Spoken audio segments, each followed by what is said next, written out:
vous allez les condamner à la peine de 10 ans de travaux forcés. Cette peine de 10 ans de travaux forcés sera assortie de l'interdiction du droit de vote et du droit d'éligibilité pendant 10 ans après l'exécution de cette peine. Vous allez aussi, Monsieur le Président, honorable membre de l'Auguste Cour, l'interdire d'accéder aux fonctions publiques, quel qu'en soit l'échelon. Vous allez aussi les priver du droit à la condamnation ou à la libération conditionnelle et à la réhabilitation.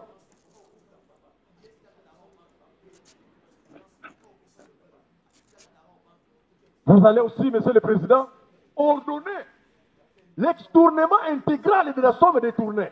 Cet argent-là de 19 millions 900 000 dollars américains doit retourner dans le compte d'où ça venait.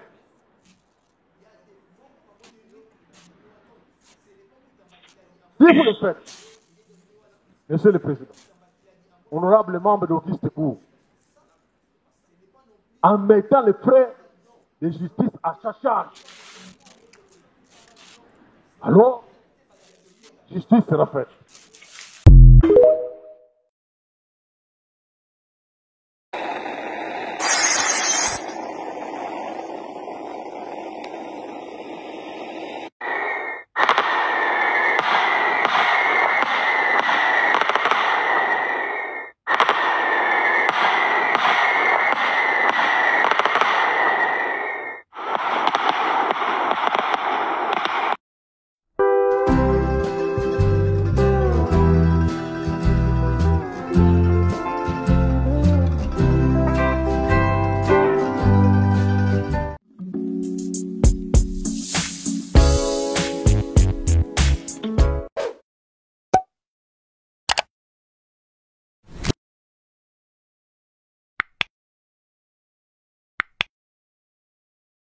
Chers consommateurs congolais, whisky oyo, kaleoleo vodka, whisky oyo euti Goma. Ezali whisky te, ezali poison euti na Rwanda, bakoti na Goma pona kosala yango. Soki tomeli yango, ekosala yo une semaine pamba ya kosanza pe etoboli yo bapumo na estoma après ememio na liwa. Kotia tembete, soko moni whisky oyo mutazali koteka yango, memaye na polisi ya pene funda ye de façon alakisa esika euti.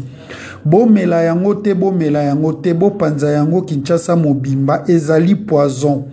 Ekoki kokomela biso soki pese komi boyebake ezali poison.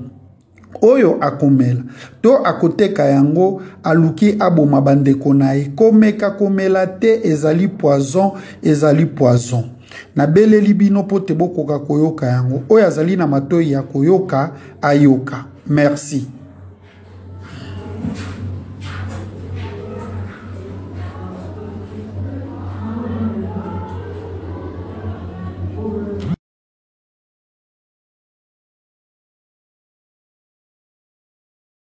Zalisina nyonso azolukumu kimbo pe masanjoli nzambo atanisaka tongo akoisaka butu nzambe oba koko na biso basambelaki na sincérité azolukumu kimbo masanjoli tobosante ba paka na biso bakulaka na biso bangoya na biso bakoko na biso sako ekinyon topesipe bajika shu bajika fani bajika love bajika familizan sista bozaka scotch branche cimenté na ijika bébé amour TV makambo ezali tobosani pete bato nyonso baza kolanda biso de partout dans le monde entier. On se note un moment nzambe kubenisha tout le monde bana maman bozali famille bota boni bino kuna nzambe apambola bino o bino zaki mondial international mokil mobimba la paparazzi de la presse autrement dit bo solo na YouTube na maman kola kolamuka bana maman kola kolamuka to na sujet moko ezobwaka beaucoup d'encre sur les réseaux sociaux et tout le monde en parle moi aussi bien sûr sujet ngozali ni sujet ande kolamso mutamba humiliation o basali constat mutamba bana mama boko limbisanga pe na analyse nanga mais soko landinga tina suka o simbi bokebi oko comprendre naza na deux clés ou trois ya ko yebisa bino nini eleki vérité nini eza caché na Constant Mutamba. Bana mama tomoni lelo bata IDPS, bato bachaka makelele na réseaux sociaux, biso kaka Tshisekedi. Lelo bakomi contre mire. Bando kaso bataliba basimbi mutu. Bandima kite. Boko simba mutu ondenge nini. Ba mama bo simba sko bokebi abozoka ba vérité ya kafu. Boko simba moto boko lela ndenge nini. Ba ucho bomela bino. Ndeko moko ba ote ko bome mubesu bino moko IDPS ba batamakila. Ba uti ko boma ndeko na bino ba beti azo kufa boye na miso bana na ye. Bo pesa kombo na bo sani kombo na saela kibino. Bo sali nini? Bo sali eloko te. Bino mo bozo boma na bino. Lelo oyo IDPS, lelo bokomo comprendre que Fati n'a pas un mot na kolakisa bino. Que derrière Fati, eza mutu muso a gouvernaka. Bote ki makelela goma. Et Fati a négocié. Négociation moko ezate. C'est Kabila qui discute.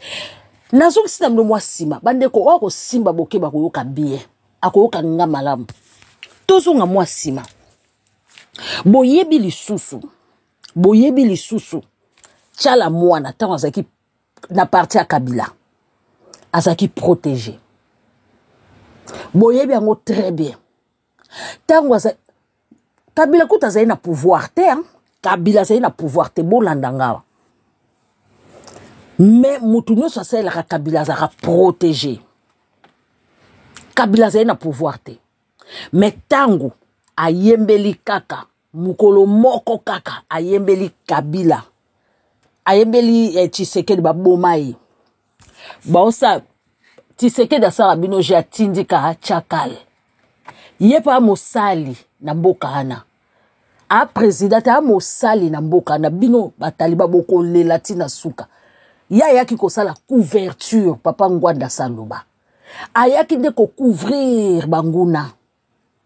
Bomuna kate soki ka bozana ngamba banguna bokufaka. Eso bozana ngamba ya Tshisekedi bokufaka. Na bokufite. Denise di sechwa soki di choswa ayaki akobeta tolo. Gouvernement ya biso, pouvoir ya biso suku ya oba salai. Akoka tolo baskoni tolo bake Tshisekedi alinga bandeko na ye moko te bongo peuple congolais akene wapi. Soki oya ye moko masha mumeno. Ngana lobake loko moko abosimba bokebi. Na baka Constant Mutamba.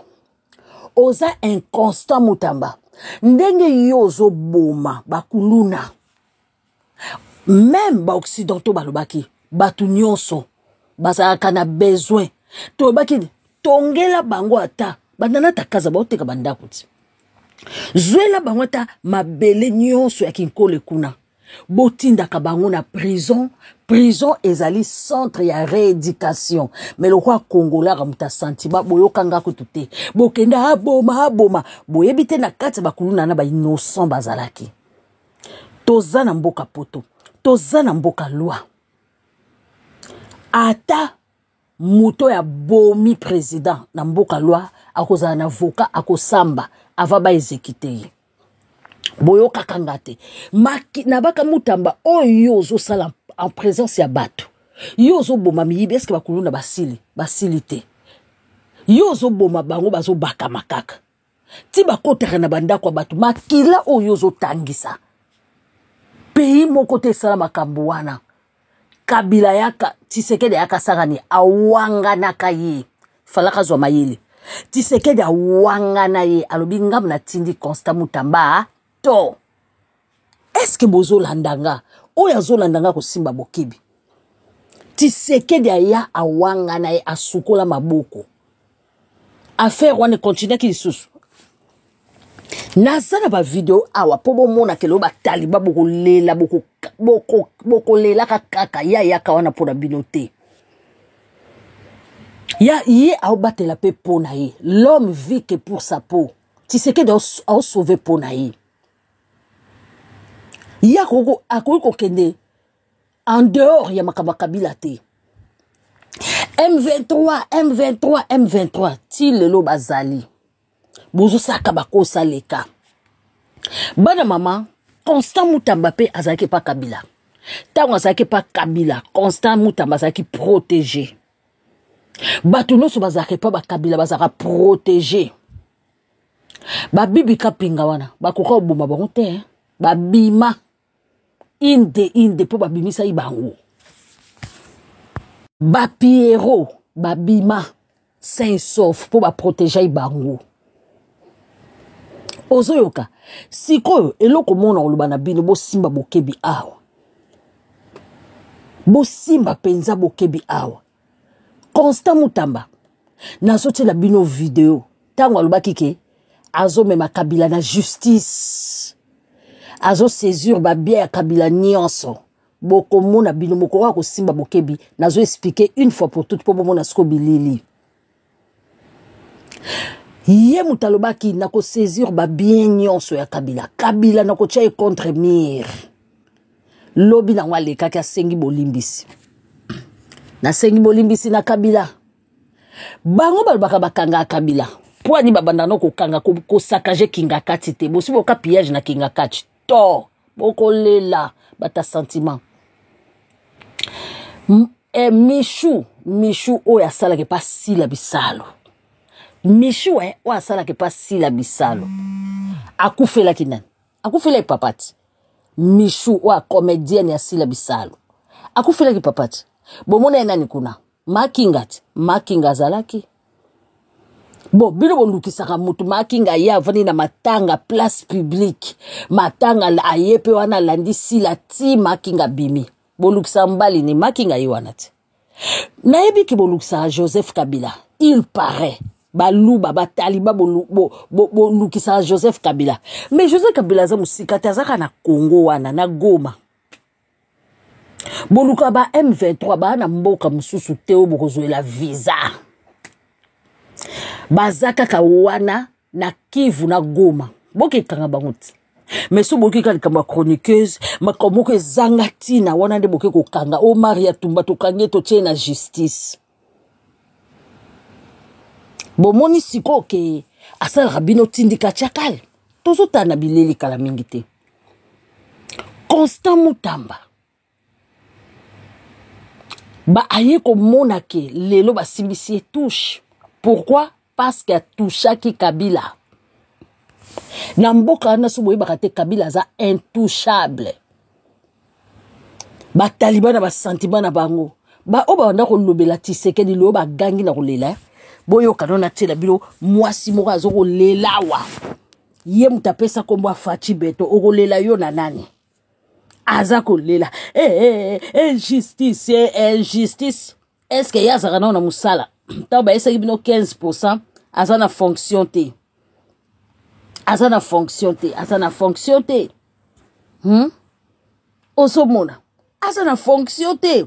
Lelo bokomi olela nanu bolelite boko lela na munoko mboka injustice ya nini? Bino nanu bolelite fo bolela. Bolela pe makasi. Bana mama.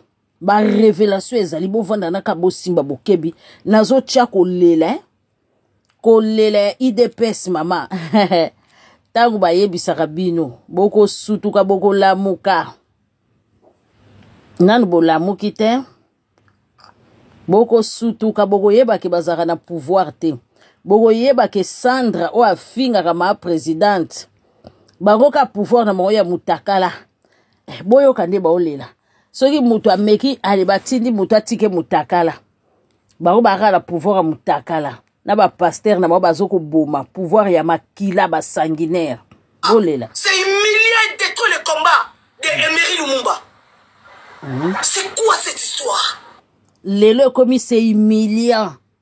Et bazo détruire combat ya ce qui Emery Lumumba. Est-ce que bino boye bakabo finga ba combattre bat. Bato bano sela makamba Lumumba bango wanati bilo kaseki mutakala obotika ka bokechu kombata munene boy bokanise ko kenela eko sila ka bongo pouvoir ya makila onga mafachi beto bogolela na munoko mboka. C'est humiliant de détruire le combat de Emery Lumumba. C'est quoi cette histoire? Oyo mboka modèle nini. Oyo jeunesse les autres a toujours reculé. Pour ça, inconscient ou frère conscient. C'est maintenant que le combat commence. Les amis, pour intégrer groupe ya combat, groupe révolutionnaire, c'est maintenant. C'est maintenant ou jamais. Eh, bobaluki, bozoki ba kombata. Mais bino mo finga ba kombata bate bino IDPS boko comprendre que président na gouverneurate.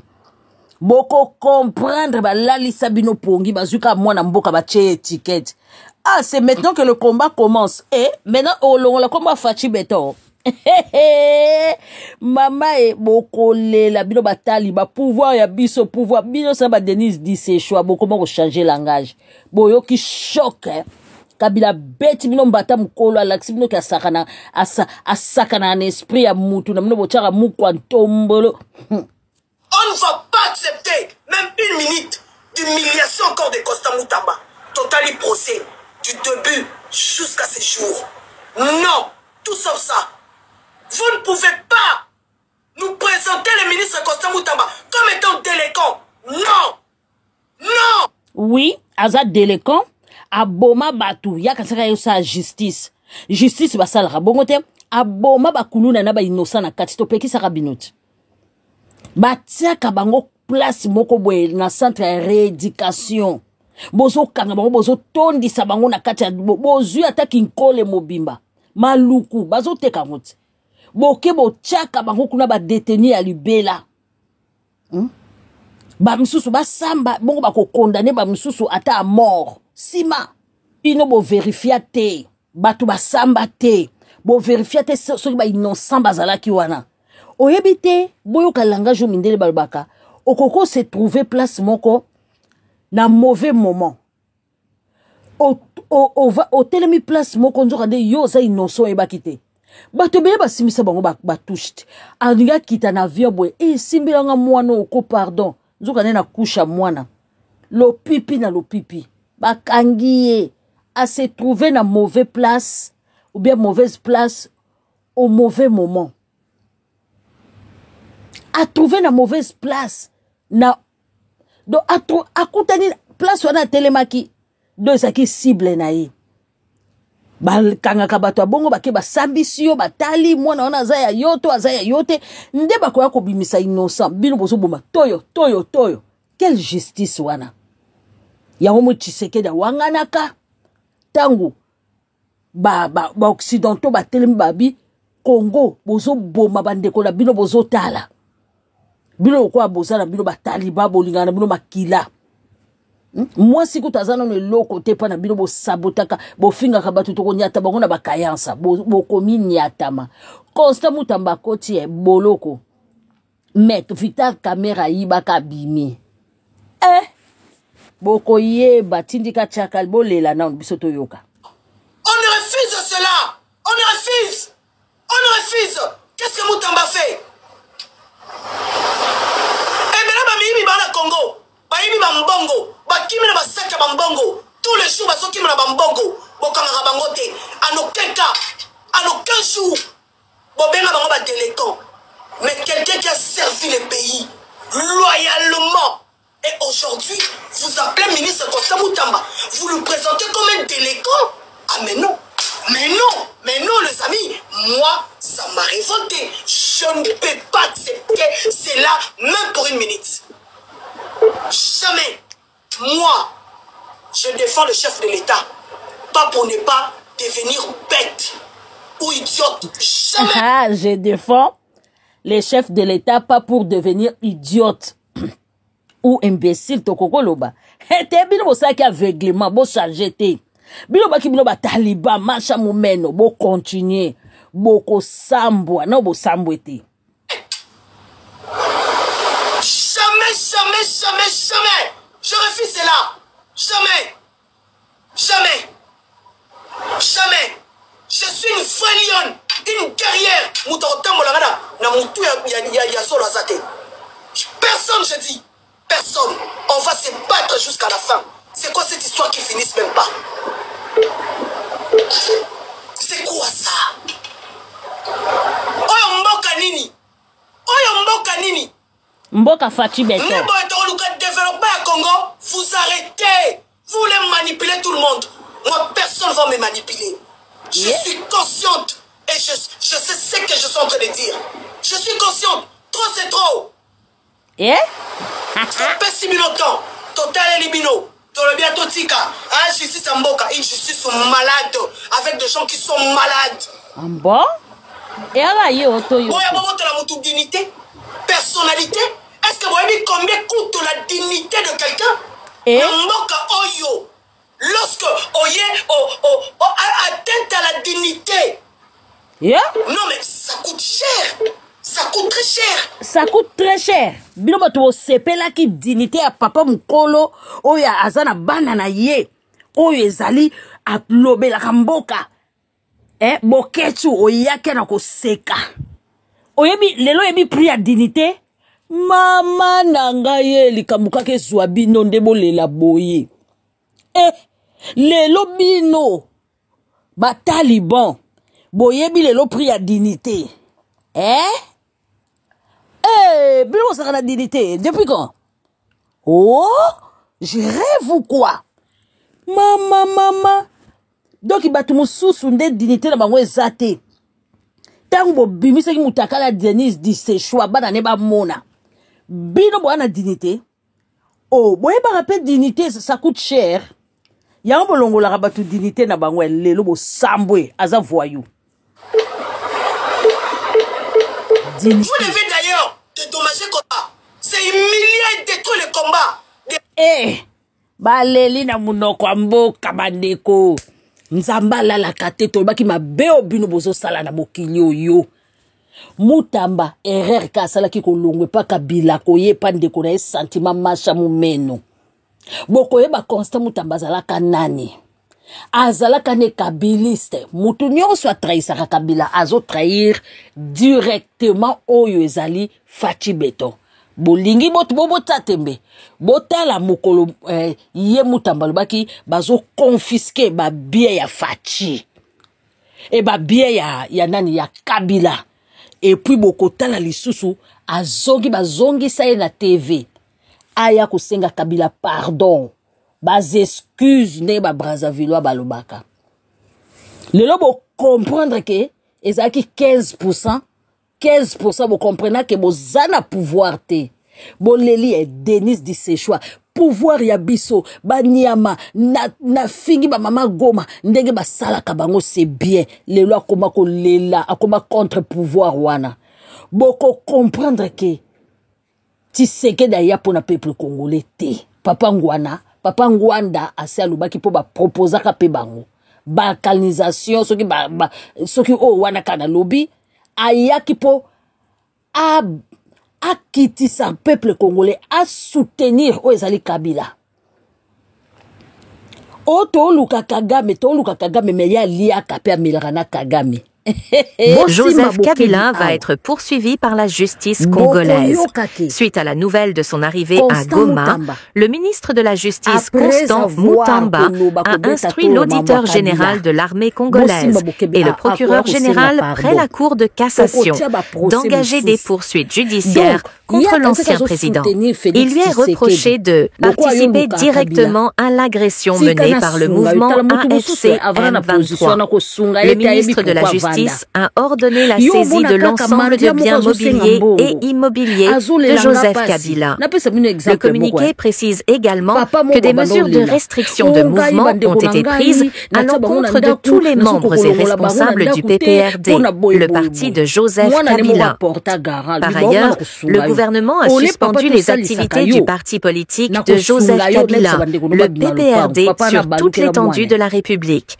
Dans un communiqué officiel, le ministère congolais de l'Intérieur, Sécurité, Décentralisation et Affaires coutumières dénonce et condamne l'attitude jugée ambiguë de M. Kabila.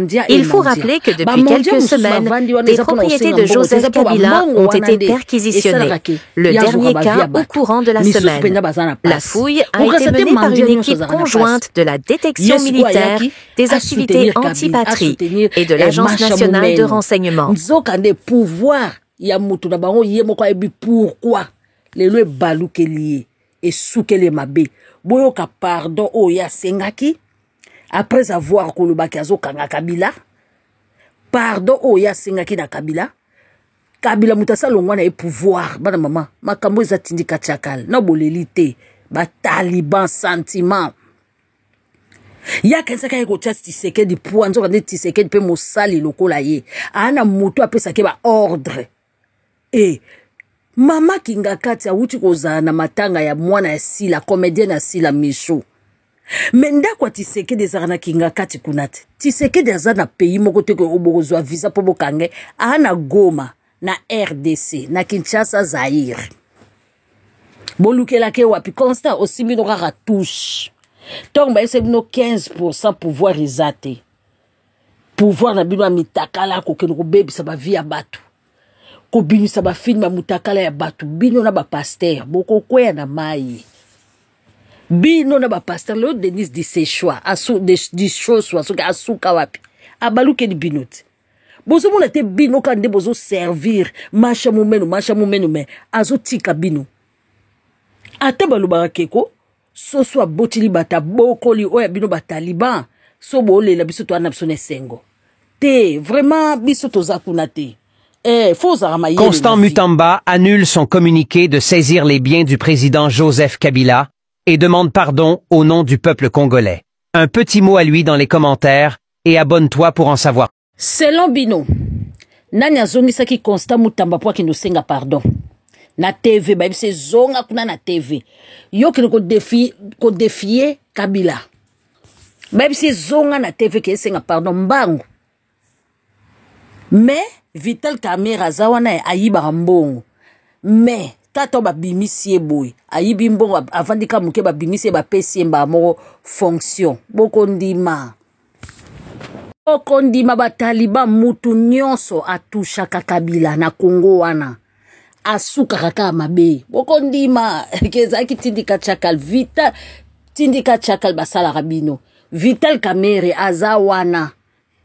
Pour surveiller ka président na bino boyo kasko ndenge ba sambwisa ke na bata M23. Constant Mutamba. Ndeko Nathan. Constant Mutamba, c'est un fossoyeur des droits. Oh. C'est quelqu'un qui a transformé la justice congolaise aujourd'hui en un cimetière d'état des droits. Je te dis vrai. Constant Mutamba et Alobi Nabiso. Nous avons initié une action judiciaire. Nous avons ouvert un dossier judiciaire contre Joseph Kabila. Nathan, attends, ça au droit, sauf à l'objet dossier. Un dossier constitué de quoi? Un dossier constitué, il y a des avocats. Quand on parle d'un dossier, un dossier constitué de pièces, de preuves. Non, avocat. On a habité à la juriste, soit ça, on a habité. Un dossier judiciaire est constitué de pièces, de preuves, des actes et des décisions liées à une affaire. Si vous, Mutamba lelo aye. Il écrit au ministre du budget qu'au sein à monsieur à 450 000 $. Les frais qui seront orientés à la recherche des informations et des données sur Kabila. Voilà dossier Moussoussou. Sur Kabila. 450 000. Mais tant que nous avons le biquet, tu as initié action judiciaire. Tu as fait un dossier contre Kabila. Pour ouvrir un dossier, il faut que vous ayez des preuves. Très bien. Comment vous faites un dossier? Bon, on a des preuves. Les Londres, au commun du ministre à budget, appelle ça aux 450 000 $ pour vous faire la recherche, il y a des preuves concernant Kabila, na ba finité na M23. C'est que ba preuve ezalaki na ngote nga kan c'est que ba preuve autant ba fongola ki dossier ezalaki ba preuve fait Tshisekedi aloba que je suis la personne la mieux informée de la République, j'ai des preuves que Kabila a en relation na ba M23. Yango ba fongola ki dossier. Or lelo Mutamba tali simso que dossier ki nango ouverte. Sans preuve ba fongoli dossier et lelo a reçu ba frais de recherche. 450 000 $. La sous-émission en vrai. Le document, on a réparti. Voilà. C'est que en vrai, et lui, quand il s'est bien comprendre, 450 000 $ au Mutamba au sein du ministère à budget. Et ça, comme bah, frais de recherche, mais ce sont les frais de fabrication des dossiers contre Kabila. Ils veulent fabriquer. Il va fabriquer un dossier contre Kabila. Nabi Sarabinoke, Moutamba, non seulement, Babengana et Nabaro Matabi, mais Moutamba n'a pas connu un bon parcours académique. Oh. Et il faut Moutamba se retrouver dans l'IPC. Moutamba banana Yikinti. Oh! Et lui, Babengana na Yikinti. Ah, se retrouver dans l'IPC. Pourquoi ça va recherche? Un karatéka académique. Oh! C'est un karatéka académique. Le roi remis ministre à justice. Nous avons bien allé l'opposition. N'a-t-il gouvernement? Oui, on a vu sur photo bandela. On a battu roi Moutamba ministre à justice. On a vu sur ce bandela. D'ailleurs, on a pris. Moutounio so atushaka. O ezali raïs. Namboka wana a vivre à kate. Bozo kasiko na telibino Koutino. Koutino abandako linga Constant Moutamba te. Bogo mona mwana ne ministre mbala moko. Parce que lokola mbongo ezalaki te ye Constant Moutamba yaki abundi sabata M23. Aloba inini. Akene ko senga ba mbongo mabonza. Koutino azoloba ke mbongo mabonza na Constant Moutamba asimba ya wana nde ekrele ba karma. Akosi bilo bosara na kindumbati. Mbongo a peuple congolais o mabonjeza sacré yo kindumbo sala papa Koutino oyebiango mais côté kaka lobi kota bakulu na wana nde na yebisaka Constant Moutamba boy na sala ke mission Constant tika ko boma peuple congolais yo suka suzo sala plaisir tande ba occidentaux baganga bozo boma miyibi ole bozwata parti boko ya munene kuna na Congo na bazamba kuna o Mobutu sala ka sopito okake kafela bozwa bango botia bango kuna basala bilanga na Congo botia ba soldat ya makasi bakengela bango bosala mire moko ya munene bobuaki nanu bango kuna nanu bazolala kana bangar basala bilanga basala boy bakena centre ya rééducation ba oba condamné bango à mort bazali pe baba inosa pe bazana kati me yo bomika nyonso bolanda bino mo makambo oyo Koutino alobi bolanda na bokebi o eza coïncidence tonini bon ça so eza coïncidence diku Moutamba kabasela ko ina mai diku mwana Koutino ministre diku mwana Koutino ministre balingele ba boule makamono yeso balingele ba boule na ba pasteur po batwane ko senga Moutamba akanga l'église boyoka Koutino na bokebi nyonso moni mwana mwasa Koutino papa boni papa je me suis dans quelle alimentation na GG Mark la somi biloko la nga ebele la ofuta boy pa ye papa ko futa te futa te ah petit na nga na telemi na quoi afuta ata ba 5 fois amen na otalega je me suis na benye na bio na ba osala amen ako ministre est-ce nga ifona comme te non na osala amen tu es qui toi c'est bon. Donnez-moi un amen. Amen. Un amen. Amen. Un amen puissant. Amen. Voilà. Aujourd'hui, il est bien. C'est la première question. Est-ce que Dieu n'a pas frappé ces jeunes hommes? Il avait des vitesses moko. A frappé Moutamba? Oui, peut-être aussi. Ah, populiste. Ah, préparé ma caméra. Rien malam. Au contraire. L'homme de Dieu ne me dit pas ça. Mais Moutamba est le premier. Moutamba est le premier ministre du gouvernement du Congo. À côté de l'église, pas ma bonza. Ma bonza, l'église. Asala ma projet. Attends, projet ya nini. Ma bonza l'église est sacrée. Moutamba zoa ma bonza l'église. Oui, mais ma bonza l'église avait un effort de guerre. À qui on a mon frère de ma fidèle bâtie? Oui. Il y a l'église. À quel moment on a le bureau après, ils ont pris un effort d'église. Ah bon? Oui, USA, la Bible. Arche. Beaucoup de arche. Arche n'est pas quoi. Ils ont dit, oh, arche est un quoi. Té.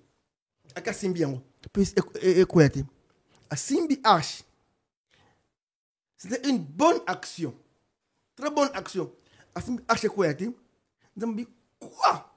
Qui t'a demandé aussi m'a eloko wana? Et c'est pour nous. C'est là où l'homme était mort. Et directement Dieu l'a frappé. Il a fait une bonne action pour nous. Mais pour Dieu, tu as touché au sacré. Chose que tu n'as pas droit. Donc, je dis qu'il n'avait pas droit, ce qu'il a fait. Et il est apuré par des petits enfants pasteurs là qui avaient et des gens qui ne connaissent même pas les Écritures. Archevêque, il y a archevêque, à côté de ma église de réveil, à côté de ordre. Je me dis, mais ces gens viennent d'où? Mais restez dans ma tête, tu ne connais pas l'histoire de l'église. L'église de réveil, par rapport à quoi? Mais qui es-tu pour entrer dans l'église? Tu comme comme l'église, c'est là qui est politique na yo. Azuma bon en église. Au bloc et comme singai. Et on bon en église. Attendez là-haut, dans l'église il y a arche, il y a des niles. Montaboy. Église il y a oyo, montaboy. Mais c'est type comment moutou vandi aux bien mon look malédiction yo moko nan ko. À cause et deuxième chose, kofinga baning kofinga baninga avion voyage. Est-ce qu'il y a un voyage? C'est que je dis, je ne mens pas, c'est la vérité. Il a fait des conférences où il disait aux gens, regardez les voleurs. Il a mis au premier ministre, ils sentent l'odeur de corruption. Ils ont l'odeur de corruption et ils voyagent. Mais tu es dans le même gouvernement. Mais tu dois dire des mal à vos collègues. C'est le gouvernement que tu dois discréditer. L'église, il a discrédité. Le gouvernement a discrédité. Et non seulement ça n'arrête pas. Dans l'ancien, on va dire que c'est dans l'ancien temps, il a osé dire que le président Félix, que Dieu le bénisse, le président Félix, il n'est pas de son niveau. Et aujourd'hui, c'est l'homme qui n'est pas de ton niveau, c'est lui qui a le stylo. Pour te faire même un amnistie ou quelque chose, il y a libération, quelque chose, mesure de grâce. C'est lui qui a si on te condamne, c'est lui qui a le stylo. Donc, orgueil moko inutile, orgueil. J'arrête.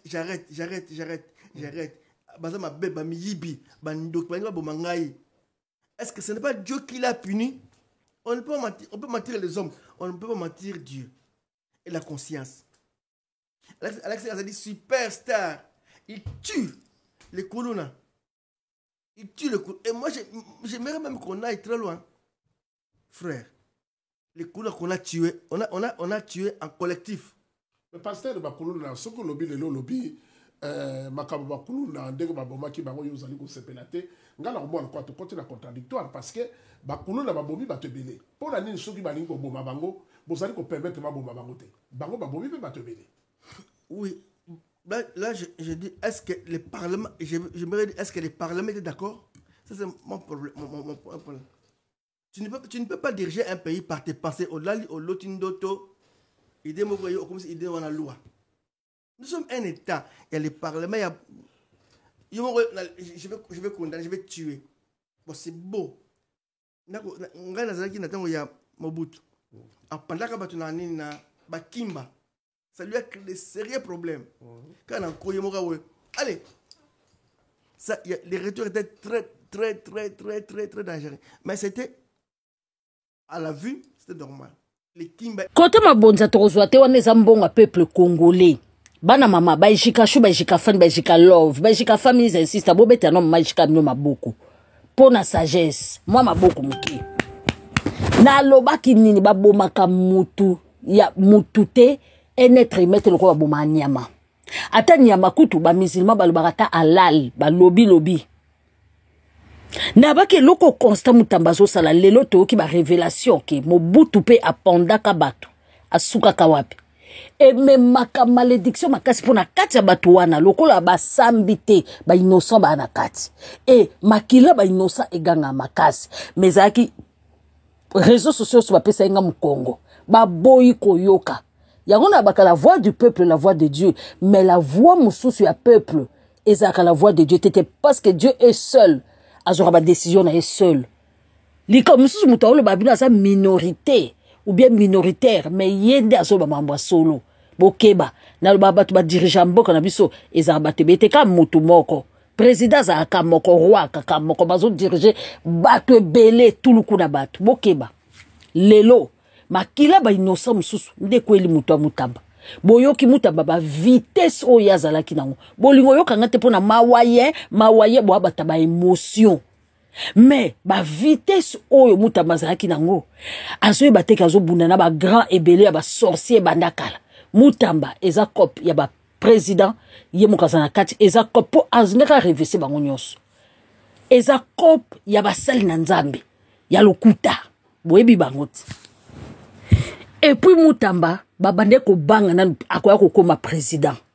Déjà baba autorité azalaki nango. Ba lingeli e boule po mboka ana ezaka diriger na Kabila. Ezaka diriger na lokuta.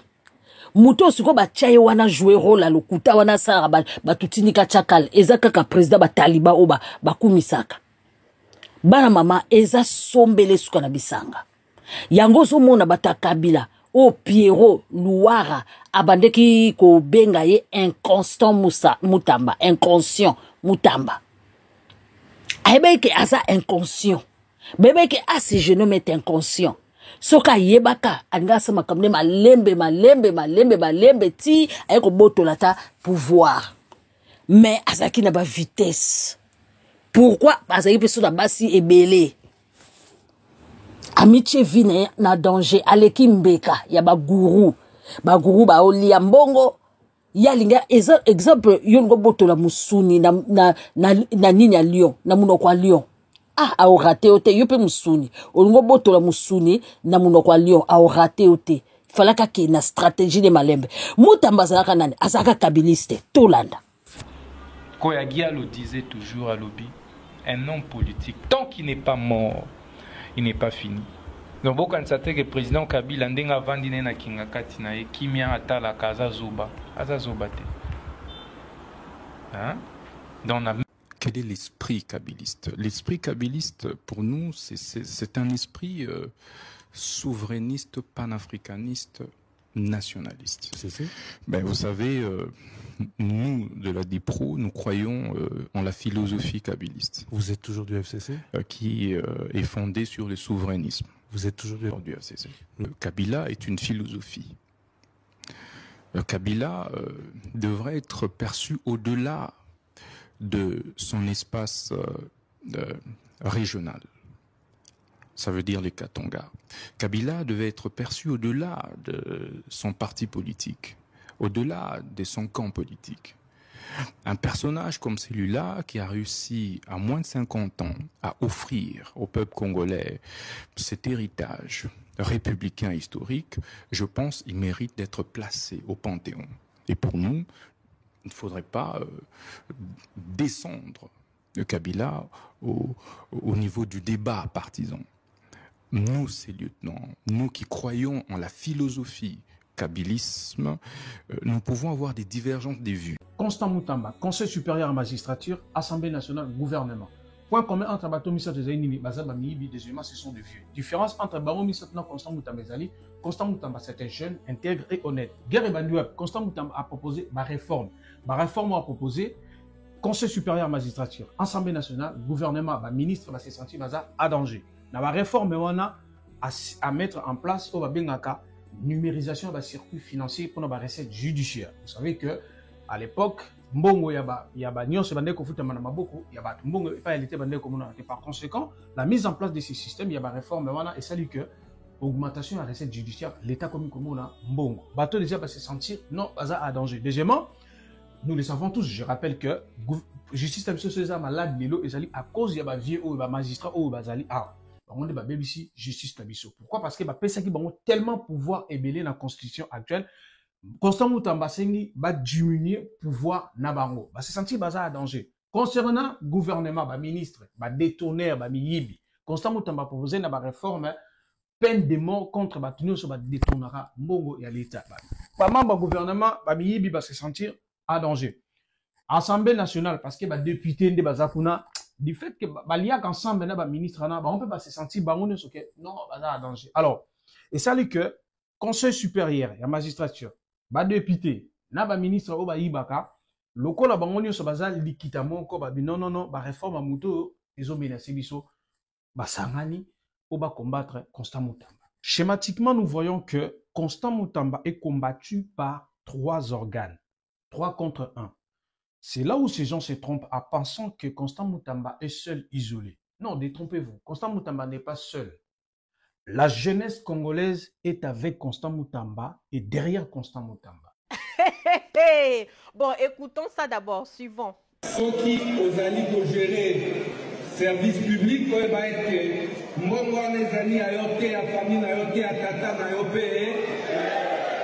Est-ce que vous avez un solo un détournement de Kolanga Inasalo? Je sens l'odeur du détournement.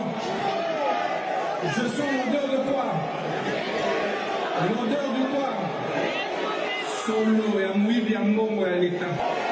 Soki wali patriote ko détourner mbongo ya basoda te. On doit savoir distinguer l'argent de l'État de l'argent privé. Il est possible de distinguer sans tricher. J'ai fait beaucoup de distinctions, j'ai été retenu assistant sans avoir visité aucun enseignant. Aujourd'hui, je suis ministre d'État, ministre de la Justice et garde des Sceaux, sans avoir triché.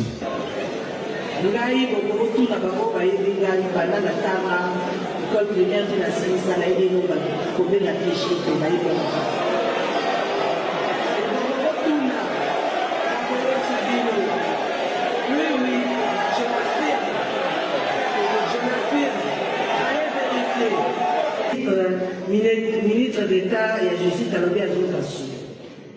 Bino, vous êtes d'accord que n'est que ça a parmi Bino sur la corruption, ça vous est-ce que c'est normal?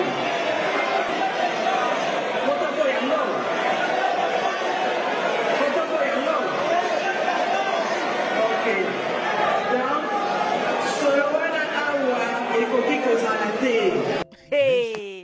ah, monsieur le président, Yosimbisi Mutamba Toucha, Olesi Mutamba Benangulu Kota Mafuta, Tete Kitoko Te Makambango Ekende Mabe Makasi, na dossier Mutambe comme on a net yosa asima dossier wana, pour bomba mabe yosa garant de la nation, dossier no ko katangote. Yo moko mona te donc ba makambango ekende bien te na complot nyon to bolu ka bosa la wana bo fonda ngo bien te pesa mboka soni. Mutundete Mutamba yo ko carte te na pouvoir. Jamais. Il faut que ça ait un poste. Nana bando lo ba makamba kabila na bango nyon to baza wana. Nana bando lo ba makamba kabila par Jean-Pierre Bemba. Et quel que soit biso nde to tambola boto du 14 ata na moi 2 personnes mo baza vrai na biso. Batango o ba bando luka ba bando sala pona o servir mboka. Bango nde boluka botsaka bango mpanzi ba miyibi nde mutu boluka botsela biso bango neti bongo peni na ngope bo. Yango mboka ngweza mboka ya sansi ni. Donc miyibi nde oyo ozo valoriser. O batela ka miyibi. Yo comme papa ba miyibi to ne oza na posa mboka ne bonga to amta kanaya, wa amta méchant président. Hein? Mutunet mutambolo ngoli na justice. O mona ba compliqué mona mobala bato. Da yo pesa gi mona na poste po ba boma e o sepela mtema. Eza mawa. Mais Fati, passe au Estovakio na Genève. Passe au Esalaki. Kabisa Fati. Fati ba toke ba postuler, ba to kabila ba kanga Cheko. Ba tela Cheko malati ya mbongo. Cheko be ya malati ya mbongo. 10 millions de dollars. Soit mbongo oyo. Yebisa biso Félix Tshisekedi mutazo tinda bino. Cheko a refusé catégorique. Il était en prison. Pour ça l'élection, Cheko en prison. Une année, Cheko en prison à Bimi. Cheko là. Yebisa biso. Titre académique ni Noëlla Azanango. Titre académique ni Noëlla Azanango. Titre académique ni Grâce Coutinho Azanango. Oyo ngana Azanango te. Oyo Cheko Azanango te. Oyo nani Azanango te. On a étudié nous tous là. Aujourd'hui, le mal que nous avons fait, pourquoi? Parce que tu veux défendre yo. Cheko est dehors. Noëlla au travail. Chacun est dehors. Grâce continue au travail. Chacun est dehors. Moi, d'abord, je ministre. Voilà, donc il y a l'autre.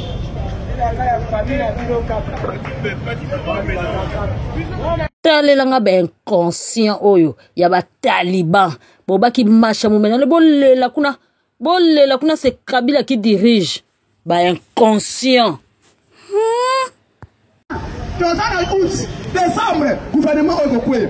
Soumis au Ogokwé, ça va 3 à condition de changer équipe. Si Kara Ndambo, on va dire que non, par contre, produit. Mais le côté saigné. Fati Beko, n'a pas côté que les moniere au papier na pessinal. Tiens, on a un moutou. On se relate moniere au Achisaka rapide. Pas mon job à voter. Le roi est un ministre, c'est mort. Un ministre, c'est mort. Un ministre, c'est ina. Parce que le ministre a commis kaka ministère. Si Atiki a le moins Atiki kaka ministère. Production zéro. On a travaillé en haut. On a travaillé en haut. On a travaillé en traité. Le lot est humiliation. Pays de Congo est incapable de consommer Moutou et à travailler en Atra. Pays comme Congo est incapable de consommer bateau. Pays comme Congo très exact, très en marchandises exact, très en passagers exact. Mais on a Kaboutima de détourner 400 millions. Pendant qu'on a eu, j'ai la ligne de Zalek qui a eu chef, la bête la binona. Tout le voleur, on va dire Wabanga. J'ai la ligne de chef, tout le voleur, on perd de lui. Mais elle va comprendre que non, Moutou a dérangé Bissot. Moutou a dérangé Bissot. Par contre, il d'abord, pour que la Chine ne soit pas ses retraites. Monsieur le Président, il était, il y a songi, par ministre, il y a songi, par conseiller, il y a songi. Le mot de la Chine aujourd'hui, je vous parle. Allez-y à l'ICHEF. Il y a quoi là-bas? Allez-y à l'ICHEF. Allez-y à l'ICHEF. L'ICHEF fait partir. l'ICHEF fait couper. Pourquoi? Par conseiller, il y a ministre à songi. Le Molaye. Aujourd'hui, chez la Linguette est parti. Parce que ça va résulter à l'ICHEF. Tout ce double contrôle. Depuis qu'il est là à la tête de l'ICHEF, on va voir les résultats que l'ICHEF a produit aujourd'hui.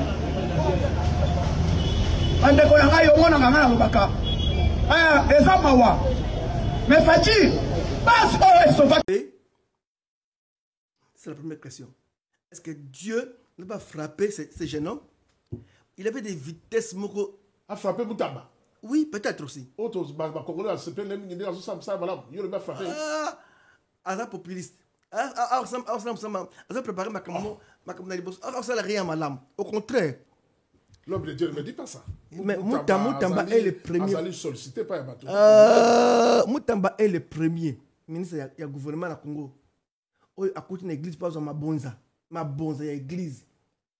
Asa ma projet, attends projet ya nini. Ma bonza église est sacrée. Moutamba zoa ma bonza église ya. Oui, ma bonza église avait effort de guerre. À qui on a mon frère de ma fidèle Mathieu? Oui, il y a l'église. À quel on a là? À quel on a bureau là après à quel ils ont pris effort d'église. Ah bon? Oui, USA, la Bible. Arche. Bon, putain, arche. Arche, non, quoi? Ils ont oh. Arche, un zambe quoi? Té. Aka simbi yango. Puis, quoi? Té. A simbi arche. C'était une bonne action. Très bonne action. A simbi arche quoi? Té. Zambi quoi? Qui t'a demandé au simba et le Koran? Et c'est pour nous. C'est là où l'homme était mort. Directement, Dieu l'a frappé. Il a fait une bonne action pour nous. Mais pour Dieu, tu as touché au sacré. Chose que tu n'as pas droit. Donc, je dis qu'il n'avait pas droit. Ce qu'il a fait. Et il est entouré par des petits enfants pasteurs là qui avaient et des gens qui ne connaissent pas les Écritures. Archevêque, il y a archevêque, à côté de ma église de réveil, à côté de ordre. Je me dis, mais ces gens viennent d'où? Mais restez dans ma tête, tu ne connais pas l'histoire de l'église. L'église de réveil, par rapport à quoi?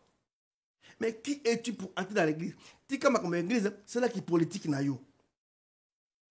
azuma bon en église. Au bloc nga et comme singai. Quand azuma bon en église, attendez là na église il y a arche il y a des niles. Montaboy. Église il y a oyo montaboy. Ngabi mais ce type comment mutu vandi oza bien mon look malédiction yo moko na ko. À cause et deuxième chose, ko finga baning ko finga baninga avion voyage. Est-ce qu'il y a un voyage? C'est que je dis, je ne mens pas, c'est la vérité. Il a fait des conférences où il disait aux gens, regardez les voleurs. Il a dit au Premier ministre, ils sentent l'odeur de corruption. Ils ont l'odeur de corruption et ils voyagent. Mais tu es dans le même gouvernement. Mais tu dois dire des mal à vos collègues. C'est le gouvernement que tu dois discréditer. L'église, il a discrédité. Le gouvernement a discrédité. Et non seulement ça n'arrête pas. Dans l'ancien, on va dire que c'est dans l'ancien temps, il a osé dire que le président Félix, que Dieu le bénisse, le président Félix, il n'est pas de son niveau. Et aujourd'hui, c'est l'homme qui n'est pas de ton niveau, c'est lui qui a le stylo. Pour te faire même amnistie ou quelque chose, il y a libération, quelque chose, mesure de grâce. C'est lui qui a si on te condamne, c'est lui qui a le stylo. Donc, orgueil moko inutile, orgueil. J'arrête.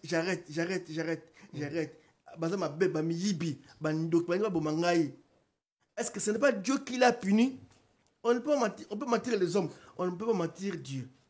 Et la conscience. Alex a dit superstar. Il tue les colonnes. Il tue les colonnes. Et moi, j'aimerais même qu'on aille très loin. Frère, les colonnes qu'on a tuées, on a tué en collectif. Le pasteur Bakuluna, ce que lobby, le lobby, Makabo Bakuluna, Ndego Babomaki, Bango Yozali, Sepelate, Ngala Romon, quoi, tu continues contradictoire parce que Bakuluna Babomi va te belé. Pour la ligne, ceux qui balingo Boma Bango, vous allez permettre ma Boma Bango. Bango Babomi va te belé. Oui. Là, je dis, est-ce que les parlements, est-ce que les parlements étaient d'accord? Ça, c'est mon problème. Mon problème. Tu ne peux pas diriger un pays par tes pensées. Au Lotindoto, idée comme si idée on a loi.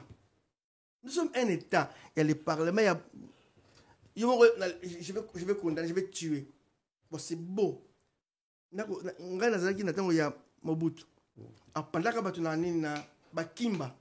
Ça lui a créé des sérieux problèmes. Quand on a allez, ça, les retours étaient très dangereux. Mais c'était, à la vue, c'était normal. Les Kimba et autres.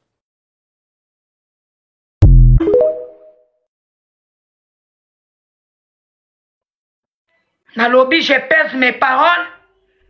Moya kobombe zate.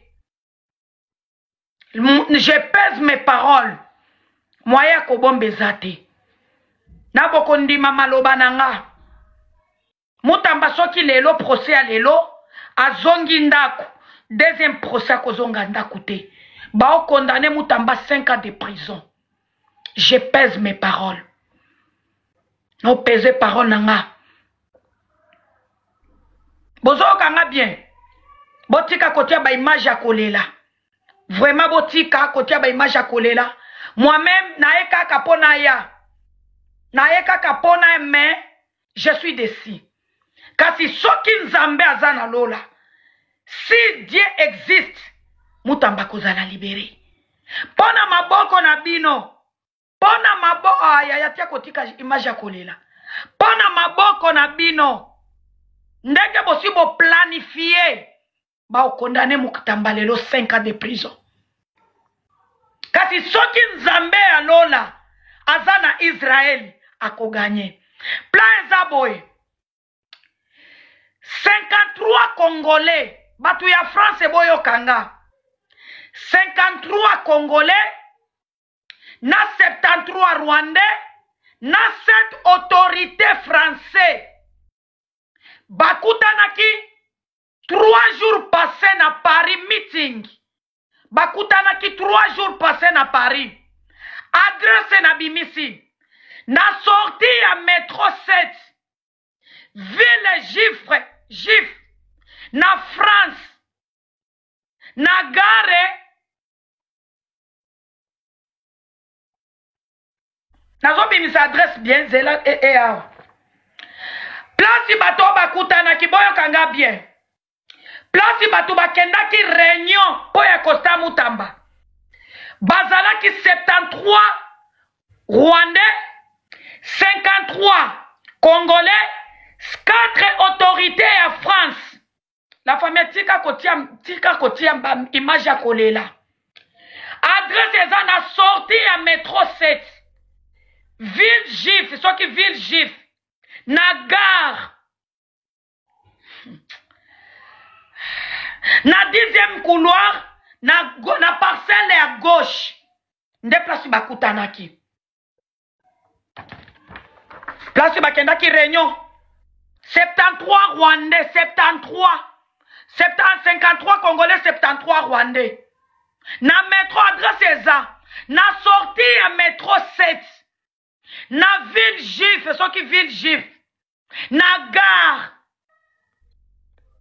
na 10e pas couloir na 10e couloir na 3 soki couloir 3 na gauche parcelle ya misato. Vous allez les condamner à la peine de 10 ans de travaux forcés. Cette peine de 10 ans de travaux forcés sera assortie de l'interdiction du droit de vote et du droit d'éligibilité pendant 10 ans après l'exécution de cette peine. Vous allez aussi, Monsieur le Président, honorable membre de l'Auguste Cour, l'interdire d'accéder aux fonctions publiques, quel qu'en soit l'échelon. Vous allez aussi les priver du droit à la condamnation ou à la libération conditionnelle et à la réhabilitation.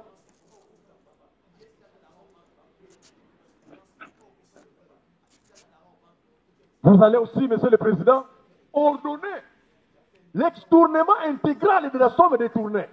Cet argent-là de 19 millions 900 000 dollars américains doit retourner dans le compte d'où ça venait.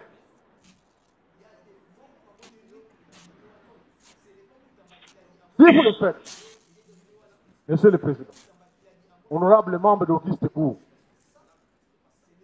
en mettant les frais de justice à sa charge, alors, justice sera faite. Ndeko nanga ba Congolais bisika boza kolanda ngai nayoki pasi pe mawa. Nayoki pasi pe mawa. Ministre Mutamba qui a sacrifié Mutamba. Nana abandonné Mutamba. Ba pesi maloba suka boyoka muninga mobali ninga zokoloba. Azaki na posa justice ebonga. Azaki na posa mboke kende liboso. Azaki na posa biso ba orphelin. Oh, justice bane konyokola a sauvé image na biso. Azongisa makamu na molongo. Mais qui a sacrifié Mutamba? À cause de qui? Pona nini Mutamba zo kufa innocente. Bande kona ngai na koloba mingi te, mais boyoka muninga mobali. Ta ba pese maloba suka, maloba lobi, to landa biso ensemble, to kutana ba commentaire. Que la parole est donnée en dernier lieu au prévenu. Merci beaucoup, Monsieur le Premier Président. Merci également aux distingués et honorables juges. Merci au procureur général près la Cour de cassation pour cette opportunité. Opportunité qui va s'inscrire désormais dans mon histoire politique. De prime abord, étant croyant de naissance, je voudrais commencer par Psaume 34, 19, qui dit ceci: le malheur atteint souvent les justes, et Dieu l'en délivre Dieu que je sers depuis mon enfance, avec sincérité, celui pour qui j'ai refusé de me compromettre au ministère de la Justice, en servant les pauvres, les orphelins, les veuves. Il est juste et vivant. Il ne m'a jamais abandonné, quelles que soient les épreuves. Je crois en lui et je sais qu'il me viendra au secours, même en dernière minute. C'est pourquoi, Monsieur le Premier Président, je veux également dire que l'histoire me rétablira et Dieu de mes ancêtres me rétablira et me justifiera, je veux dire. J'ai dû démissionner de mes fonctions de ministre d'État, ministre de la Justice et garde-sceaux après avoir rendu des loyaux services à la République, pris autant de risques pour ce pays.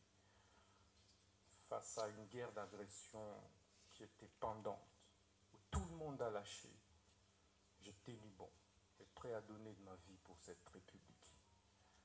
Mais aujourd'hui, cette justice que j'ai servie avec tant d'amour m'a tout arraché, mon honneur, ma crédibilité, ma dignité, mon directeur de cabinet.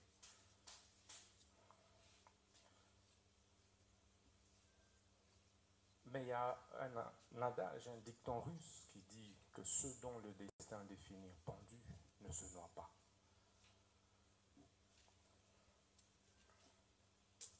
Monsieur le Président, ce procès de ma vie était la dernière preuve que j'attendais pour confirmer que j'étais dans le bon, dans la lutte pour la justice juste et équitable pour tous.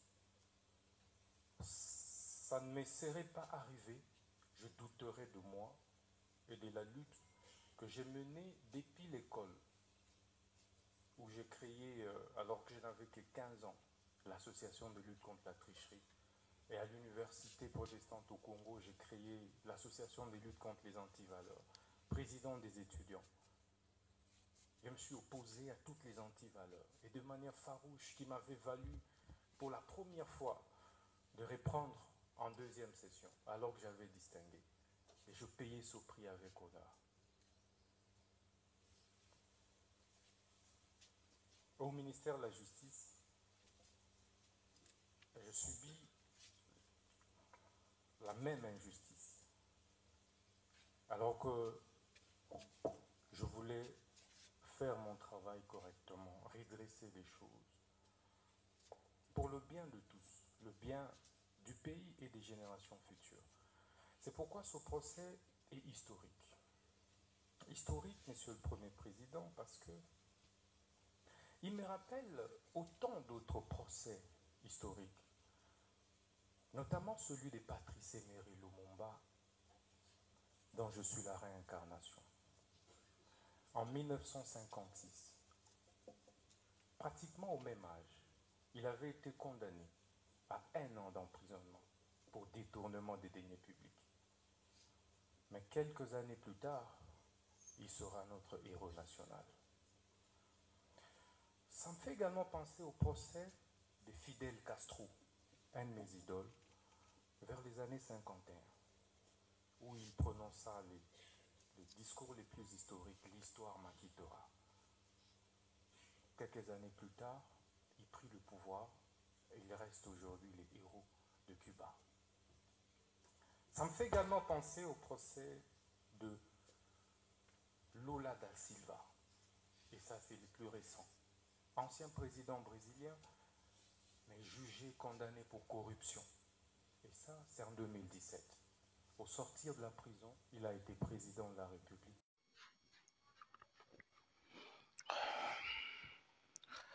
Mes chers amis, comprenez mon émotion. Comprenez mon émotion, c'est pour dire que je m'étais tué pour le procès de Mutamba. je ne voulais pas faire beaucoup de commentaires parce que je ne suis pas un juriste. Je me suis dit, ce n'est pas parce que je manque des arguments à donner, mais en observant comment le procès de Moutamba va finir. Je sais que nous avons à maintes reprises déjà parlé les problèmes de Moutamba, que Moutamba est innocent. Moutamba est poursuivi parce qu'il fait du bien. Moutamba, c'est un complot, un problème politique. Un problème politique qu'on veut donc massacrer Moutamba en présence de toute la population du Congo. Mais j'ai apprécié quelque chose. Moutamba, c'est quelqu'un qui s'y connaît. Même devant les juges, Moutamba n'a pas peur. Vous avez compris combien de questions on posait à Moutamba, que Moutamba avait déjà donné des réponses, qu'on voulait que Moutamba répète les mêmes réponses. Mais il disait, j'avais déjà répondu à telle question, allez regarder la réponse que j'avais donnée.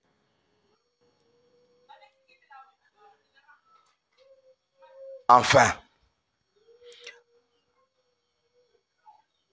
tous ces politiciens, pourquoi vous allez vous acharner aux jeunes républicains qui veulent le changement dans notre pays? Qu'est-ce que Moutamba a fait? Pourquoi la première ministre n'a pas répondu? Pourquoi le silence de la première ministre, la dame? Pourquoi ce silence-là?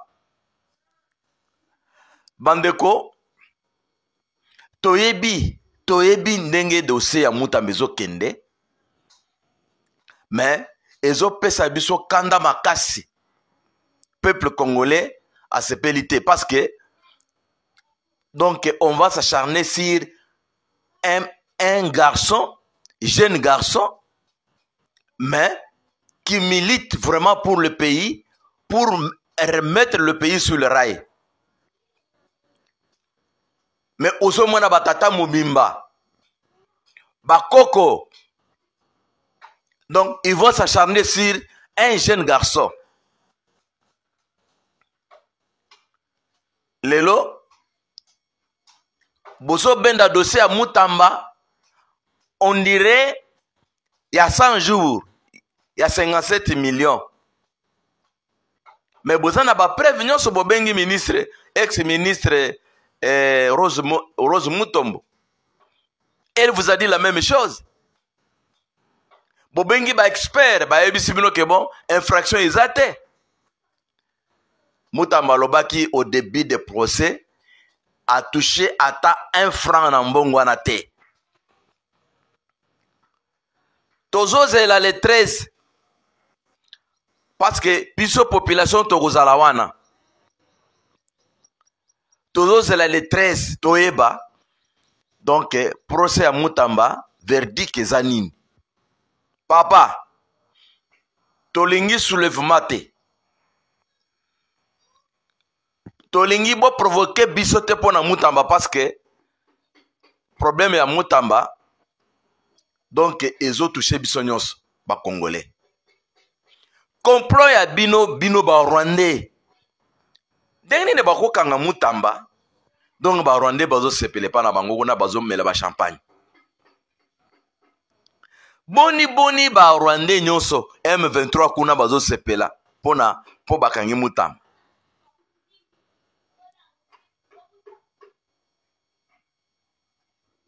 Boyi bisanga bandeko. 19 millions. Mbongo oyo kutu ba dépenser yango te ezali. Boyebi tina place ezali. Bo vérifier ezali. O Mutamba a manqué les Mikolo. Non. Mutamba est ministre, non? Mutamba est ministre. Et un ministre digne. Chef de l'État.